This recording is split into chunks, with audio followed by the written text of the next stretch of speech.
अस्सलाम वालेकुम व्यूअर्स।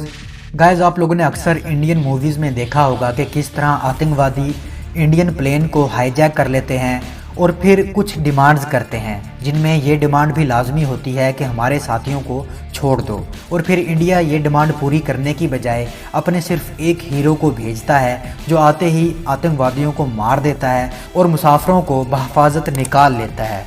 दोस्तों, सुनने में कितना अच्छा लगता है कि एक हीरो आया, डज की और सबको बचा लिया।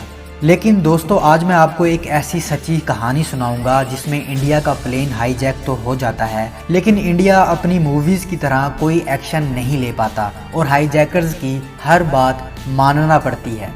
दोस्तों, 24 दिसंबर 1999 को इंडियन एयरलाइन फ़्लाइट 814, जिसे आमतौर पर IC 814 के नाम से भी जाना जाता है, जो कि इंडियन एयरलाइन एयरबस A300 है।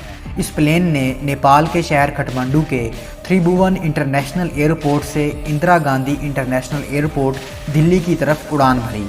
इस जहाज़ में 176 मुसाफिर और अमले के 15 मेंबर सवार थे। कैप्टन देवी शरण इस जहाज़ के पायलट थे और Anil Sharma chief flight attendant थे। शाम 5:30 के करीब जब त्यारा हिंदुस्तान की फ़ज़ाई हदूद में दाखिल हुआ तो 5 हाईजैकर्स में से एक उठा और त्यारे को बम से उड़ाने की धमकी दी और पायलट को मगरिब की तरफ परवाज़ करने का हुक्म दिया। इसके साथ ही सुर्ख रंग के मास्क पहने बाकी के 4 हाईजैकर्स खड़े हुए और जहाज़ में अपनी पोजीशनें संभाल लीं और 171 अफराद को जरगमाल बना लिया।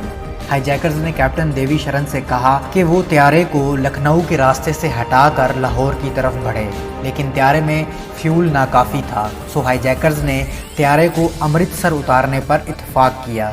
जब जहाज़ अमृतसर में उतरा तो इंडियन पंजाब पुलिस के मुसल्लह एहलकार हीरोपंती दिखाने के लिए तैयार थे, लेकिन इन्हें क्राइसिस मैनेजमेंट ग्रुप ने ऐसा कुछ भी करने से मना कर दिया, क्योंकि वो किसी भी किस्म का जानी नुकसान नहीं चाहते थे। हाईजैक्ड हवाई जहाज़ बगैर फ्यूल भरवाए अमृतसर से उड़ गया, लेकिन उसे लाहौर में हंगामी लैंडिंग करना पड़ी। इब्तदाई तौर पर पाकिस्तान हुकूमत ने इंडियन एयरलाइन को लाहौर एयरपोर्ट पर लैंडिंग की इजाज़त से इनकार कर दिया था और लाहौर एयरपोर्ट की तमाम लाइट्स स्विच ऑफ कर दी थी।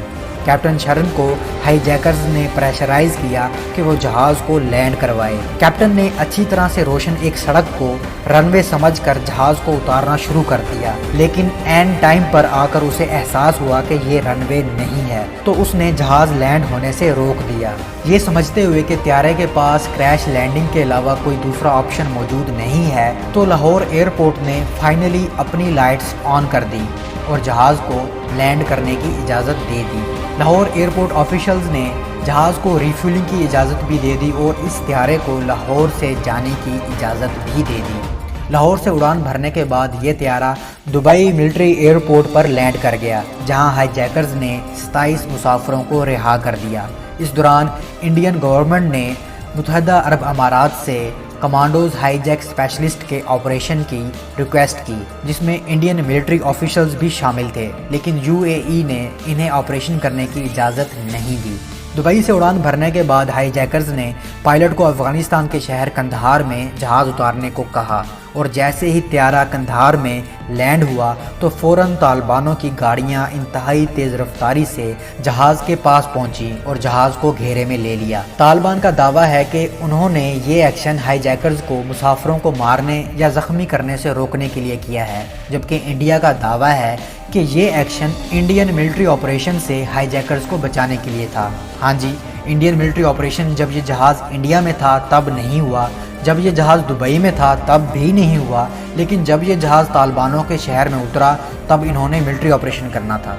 खैर, बैनुल-अक़वामी मीडिया की तवज्जो मबजूल करवाने के लिए तालिबान ने हाईजैकर्स और हिंदुस्तान हुकूमत के दरमियान सालसी का किरदार अदा किया। हाईजैकर्स ने अपने 3 साथियों की रिहाई का मुतालबा किया, जो कि मुश्ताक अहमद ज़रगर, अहमद उमर सईद शेख और मौलाना मसूद अज़हर थे।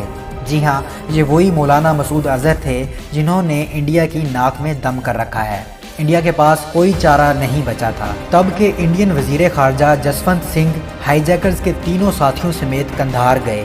कंधार में इन तीनों साथियों के पहुंचने के बाद जहाज़ में मौजूद मुसाफिरों को रिहा कर दिया गया और 31 दिसंबर 1999 को इन जरगमालियों को खसूसी त्यारे के जरिए वापस इंडिया ले जाया गया। देखें दोस्तों, एक त्यारा 24 दिसंबर को हाईजैक होता है और 31 दिसंबर तक हाईजैक ही रहता है और इस दौरान इंडिया कुछ नहीं कर पाता। हाँ, लेकिन बाद में इंडिया ने पाकिस्तान पर इल्ज़ाम ज़रूर लगाए कि इसमें ISI का हाथ था। ये ऐसा ज़ख्म था इंडिया के लिए कि इंडिया आज तक इसको भुला नहीं पाया। 15 जनवरी 2017 को Indian security advisor Ajit Doval ने इतने सालों बाद इस ज़ख्म को याद करते हुए कहा कि हाईजैकर्स को पाकिस्तान की इंटेलिजेंस की बहुत सपोर्ट हासिल थी। दोस्तों, इसके मुकाबले में पाकिस्तान के PIA के जहाज़ 4 मरतबा हाईजैक हो चुके हैं और चारों मरतबा ये हाईजैकिंग नाकाम हो गई थी। और इसके अलावा इंडिया से उड़कर पाकिस्तान लैंड करने वाली पैन एम एयरवेज की हाईजैकिंग को भी हमारे कमांडोज ने नाकाम बना दिया था। दोस्तों, उम्मीद है आपको मेरी ये छोटी सी काविश पसंद आई होगी। अब तक के लिए इतना ही। मैं मिलता हूँ एक नई वीडियो के साथ। तब तक के लिए इजाज़त। अल्लाह हाफ़िज़।